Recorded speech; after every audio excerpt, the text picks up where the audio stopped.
So, Puss in Boots 2, The Last Wish. Am I right, gamers and lesser beings? Talk about a film that came out of nowhere. I like the first film fine enough.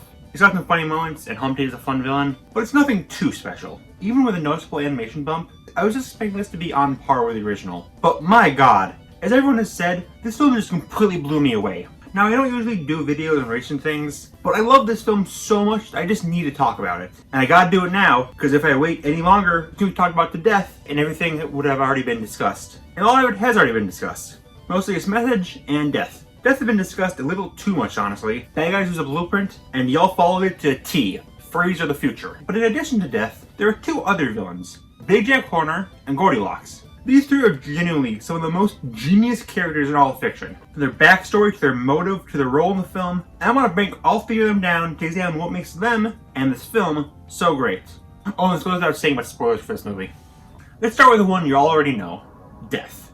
Also known as the Wolf. In promotional materials, he's called the Big Bad Wolf, even though that already exists in the Shrek universe, but I assume that's just to avoid spoilers. I'll admit, I was spoiled on the fact that he was a Grim Reaper, but that's really all I knew about him. When we were first introduced to the guy, honestly, I was surprised this was the dude everyone was so hyped about. I mean, his design is cool, but his voice doesn't sound very threatening. Is this really the super epic villain everyone made it out to be? Oh my god, yes, so much yes. It did not take any time for me to immediately be proven wrong. Death immediately shows how intimidating he can be, and he keeps ramping it up from there. The film at first implies that he's just an average bounty hunter, but obviously he's Death himself. And there's several hints at this. Most obviously, there's this line. Everyone thinks they'll be the one to defeat me, but no one's escaped me yet.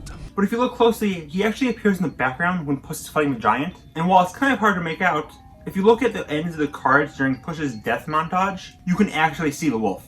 The big thing to set up here is that the film's message about morality and making the best of your life. The villains are represent this message in a distinct way, which is one of the many reasons they're all crucial to this movie. Adding villains to a film can be dangerous. One villain, that's cool, that's fine. Two villains, you can work if you balance them out. But three, that means we're legally required to mention that Spider-Man 3 exists. For the wolf, he's kind of running double duty to enforce the message. He's notably the only one of the major characters who doesn't want the wish at all, alongside Perito, who we'll get to later. The reason being, well, he's Death. He doesn't need anything else. Instead of being a rival to Puss trying to get the wish first, his reason he's trying to get the wish in the first place, so he can delay his death. But in his various monologues, Death kind of brings up the main message of the film. Puss doesn't value his life. He's extremely reckless and only looks out for himself. While it may give us some slapping music, like Seriously Fierce Halo goes so hard, it's not a healthy way to live. Especially since once he realizes his mortality, he basically stops living and only focuses on trying to expand his life. Death is there to tell him, hey idiot, you're ugly, and you're so bad. Can I correct your mother? You don't appreciate life, so I'm gonna kill you, plus ratio. Wolf only makes 5 major appearances in the film. His introduction, where he fights Puss and scares him so badly he goes to the old woman's house. The second time, fully hampering in to Puss that the wolf is coming for him after he steals a map. Third appearance, where he scares Puss into his panic attack. The fourth time, where he hunts Puss into the cave where the past lives, where he reveals that he's Death himself. And the final confrontation, which starts with him callously walking through the instant kill barrier, which is not only the rawest moment for an already raw character, but he proves that he's the second strongest character in DreamWorks history after Rico. He actually had the most major changes in Puss's arc, signifying how screwed he is, and how his lifestyle of not appreciating his life is foolish, until he reevaluates everything and promises Death that he'll make the most of it. This is my favorite moment of his. For the entire film, he was a completely unflappable monster, who cracked the occasional dark joke and would raise his voice, but it was only to highlight how pissed he is at Puss and how dangerous he is. Seeing him suddenly throw a temper tantrum is kind of relieving, after needing to change my pants every time he pops up. Oh, and how can I not mention his whistle? He whistles every time he's about to pop up, and every single time he does that, it feels like time itself stops. It does not matter what's going on, Death is more important than that. It's a perfect way to set him up. With that said, Death does introduce a lot of questions. Like, this is connected to Shrek. Was he there to reap the various characters who died throughout that series? Was he letting Puss go through this entire unfunny fake-out as another way of torturing Puss? You know, this applies to all versions of Death personified, but like, how does he work? If two people die in different places at the same time, what happens? Is everyone's death planned? Does he get a schedule every week? I personally like to imagine the reason there was such a long break between his second and third appearances was because the Baker's dozen kept dying, and he had to stop his pursuit of Puss to take their souls. Dude's like, I just wanted to take the soul of a single cat today. Why do all these mother fricks keep dying? Jack, buddy, pal, can you not kill your own man for 5 freaking minutes? Oh, you shot me!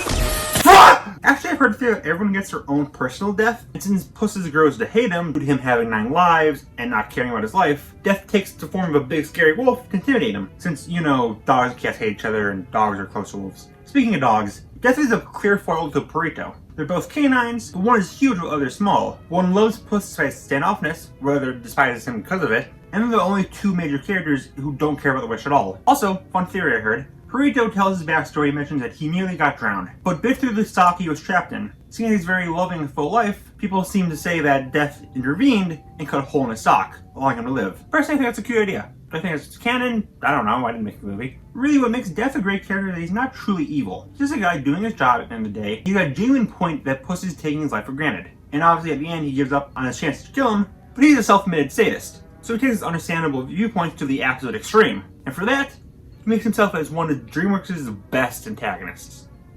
Of the 3 villains, Goldilocks is probably the least talked about.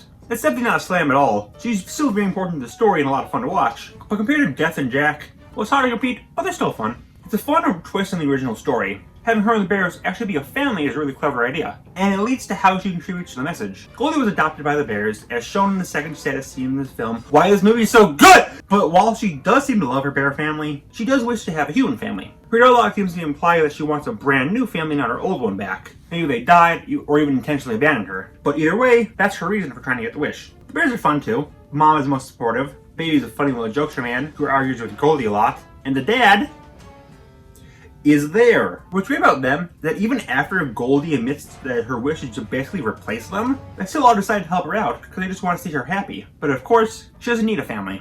She already has one. Again, with a mortal being both enjoy your life and sometimes what you want is right under your nose, Goldie realizing her found family is all she needs fits that perfectly. Not to mention she's just really charming. Her bearing of the baby is really funny, and a fun fact that just shows how much they cared about the little details. If you look closely, her teeth are actually pointed like a bear's. That said, I must unfortunately bring up the plot holes these characters introduced. In the first film, we see the 3 bears as part of the fairy tale creatures Farquaad is trying to sell off. The mom is even seen in his room, dead, and uses a throw rug. And you may not know this, but Mama is not dead here. This sadly ruins this film and makes the dream much worse, alongside Shark Tale. Unless this is actually a dream of the depressed baby bear who, after a life of depression, after losing his mother, creates a story in his mind where she's alive and they live with a big happy family. But that's stupid. Let's talk about John Mulaney. Okay, so this is recorded after the rest of the video. You can probably tell it's not on screen or anything. But I thought something while editing this. I had to get out there. Maybe someone else brought this up before. I haven't seen it. This is just from my brain hole. So this canonically takes place after Shrek 4, which if you don't remember, includes reality warping shenanigans. Shrek makes deal with Rumpelstiltskin to have a date himself. Rump portrays him, and he resets the contract. When they go back to the original universe, things are different, like Rumpel's captured now, and all the ogres from the Rumpel universe are in the Prime one. What happens if during this reset, they brought back and altered the origins for the 3 bears? Like, this canonically takes place after Shrek 4, so who knows, that could be the reason. Is that intentional? Probably not, but it's cool, so I wanted to bring it up. Back to the old recording, I guess. Alright, I'm not gonna sugarcoat it. BJ Horner is the best part of this movie. He's my favorite character in this film, my second favorite Shrek character overall, and my 3rd favorite DreamWorks villain. He's just kind of perfect villain for this. Every aspect of him was handcrafted by the very gods themselves. Just be the absolute perfection of a man he is. Like, this guy should not work. Nothing about him should work. But he does. Like, even his voice. He's voiced by John Mulaney, best known for Big Mouth and the reason I see his therapist. Yes, he was Spider-Ham, and he was great as that, but that's a bit role, not the main villain. Yet somehow, he's so unbelievably funny here. Every single line Jack has is just so freaking funny, it makes you want to merge without looking. He kind of has the same vibe as Bill Cipher, where everything he says is just the most vile, repulsive, sadistic, hateful thing imaginable, but my god, he's just so gleeful about it, you just can't help that he does destroy the world. Oh, it's actually also worth mentioning, Jack is unironically one of the most destructive and evil villains in DreamWorks history. He gets his own men killed in surprisingly gruesome ways. He's openly an awful person, and has no reason for it other than greed. And when he ponders his orb on what his wish will get him, it shows him as all-powerful, destroying the very earth. The wide variety of magical artifacts he has in his arsenal means we'll never know what he'll throw out, constantly upping the ante and giving us more great jokes, while still proving that he can be a major threat. As mentioned, all the villains are meant to portray the message in different ways, and Jack is the exact opposite of what you want to be. In a film about loving life and realizing happiness from under your nose, Jack straight up dismisses his privileged life because he isn't all-powerful. Oh, and his backstory. He tells us 2 stories of his past, and they're both pointed out in the story itself. They don't justify a dang thing he does, and that's great. Give us more villains who are just the world's biggest dicks, because they are. The first one is just that Pinocchio is more popular than he is, now he wants to destroy all magic. Fantastic. It's an obligatory mention there were 3 Pinocchio films in 2022, plus that one arc of JoJo's here. The second is that he has loving parents and a successful business, but he's a Sigma male and that's not enough for him. Both of these backstories bring up 2 interesting theories I've seen. It's kind of simple and I can't personally back it up, but apparently the nursery rhyme he's based on is very hated. From being seen as an endorsement of greed to a bunch of political comics parodying it, Jack being evil in this makes a lot of sense. The Shrek franchise isn't a stranger to making originally good characters evil. Heck, this very film does that with Goldilocks. But it's fun to have a reason why he specifically got that treatment.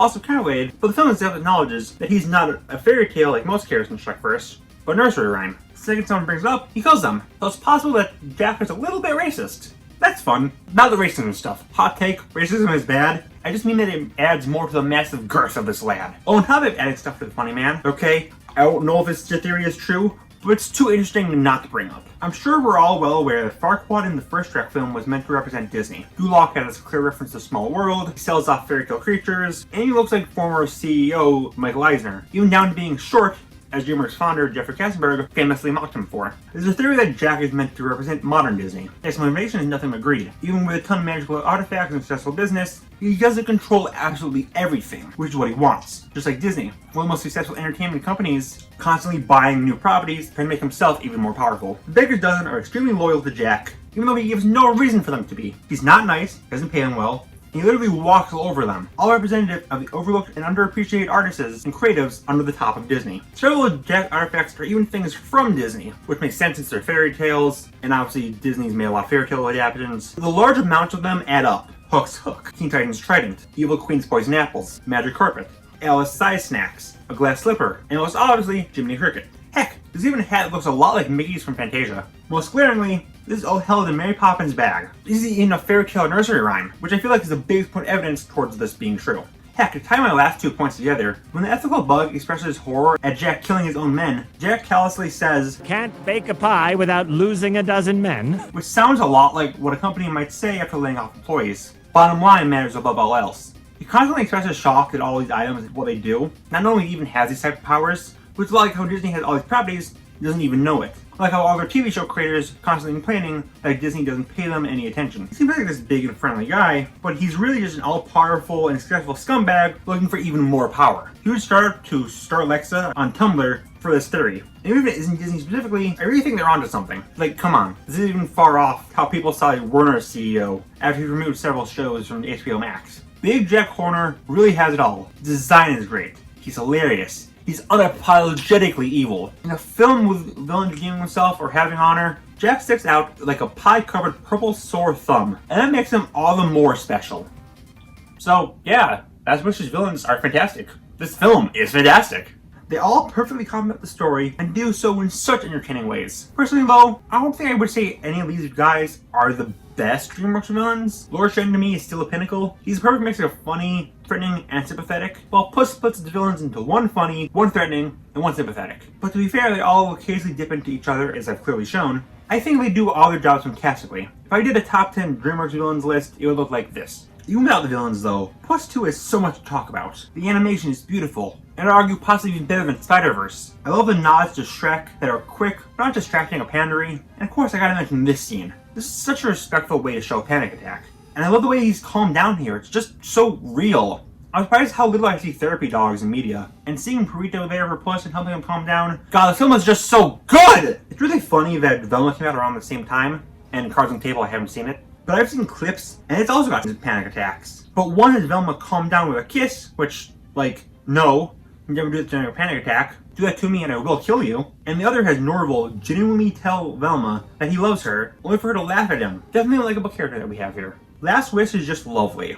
I wouldn't say it's the best DreamWorks film, because again, Kung Fu Panda 2 fricks hard. Heck, I put Shrek 2 above it as well, but I never thought anything could top Prince of Egypt for me. I love this film, I plan to watch it many more times in the future, I hope to talk about it more times in the future, and I can't wait for a week to pass, and the film will be hated just for being popular, because the internet is a soulless, fun-hating heckhole! Still though, I'll always love it. I can't get enough of that pussy. But I've learned a lot from this movie. The method of enjoying your life is clear. So because of that, I'm gonna finally make something out of my life. I'm gonna fill my arch rival's house filled with peanut butter and force him to eat all of it, even though he's allergic. But this time, I will not feel remorse for it. Thank you, Puss in Boots 2, Last Wish, available now. Peace. Hey, I'm gonna bust you up, plum fum, and then I'm gonna wear your clothes! That was weird.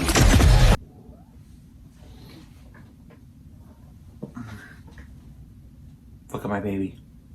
Look at my baby kitty cat. You see he's a cat? Because these are cats. He decided to wander down here, so... Hey, Shadow. How Bluey Blue? Shadow Blue. How are you doing? You're clawing me. That's not very fun. Oh, look at the baby. Look at the baby. You're gonna be in the thumbnail now, aren't you? Yeah. Yeah. Yes, you are. Yes, you are. I love you. I'm excusing you. Okay, you want to go? You want to stay here? You can stay here if you want. You had to come like right at the end of it. Like this is right before I filmed the end joke about peanut butter. So like it wouldn't really matter. But if you want to stay here, you can stay here. I guess he's staying here. My cat, everyone, Bluey, Shadow. His real name is Shadow because I like Sonic when I named him. I still like Sonic, but he had a blue collar, so we're like, he's Bluey now. Frick you. Hi, baby. Hi, baby. Can I film the end joke? Can I film the funny? If you don't want me to do it, I don't have to do it. Like, it doesn't just be the end. It doesn't just be the end joke. Like it can just be me playing with my cat. Do you want to be the end joke? Do you want me to exploit you for views? I would say I would pay you, but no one watches my videos, so I'm not monetized. Oh, look at this baby boy. Look at this precious little angel. I mean, you can't see him because his face is off camera. Can I film the end joke now? Is my computer even still on? Yes. Oh, look at this baby. Look at him. I'm trying to lift him up. Look at Bluey. Let the world see your smiling face.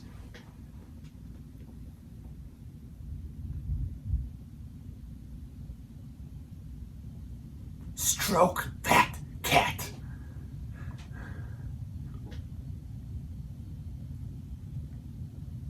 Anytime you're ready, I can start doing my life. And anytime you're available. Oh, you're such a good cat. You're such a good cat. Why are you such a good cat? Okay, you're scrap. I'm gonna do the joke now. Frickin'. What was the line?